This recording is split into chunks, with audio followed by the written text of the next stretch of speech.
প্রত্যেকবারের মতন আমাদের এখানে কালী পুজোর দ্বিতীয় দিনকে কিছু খেলার আয়োজন করা হয়, ছোট বড় উভয়ের জন্যই করা হয়। আর সেই মতন সবাই দেখো খেলা করার জন্য এখানে সবাই উপস্থিত হয়ে গেছে।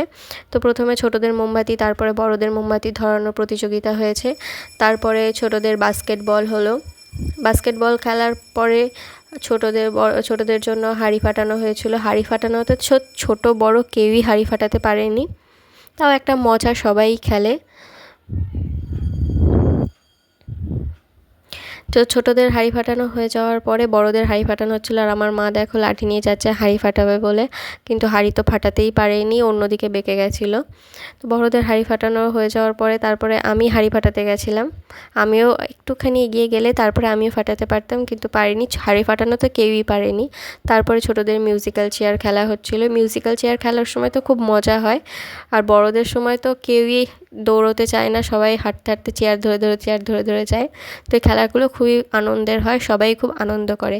আজকের ভিডিওটা এখানেই শেষ করছি। ভালো লাগলে একটা লাইক করে দিও, আর এরকম আরও অনেক ভিডিও পেতে আমার চ্যানেলটাকে সাবস্ক্রাইব করতে ভুলো না। আর ভিডিওটা কেমন লাগলো সেটা কিন্তু অবশ্যই আমাকে কমেন্টে জানিও।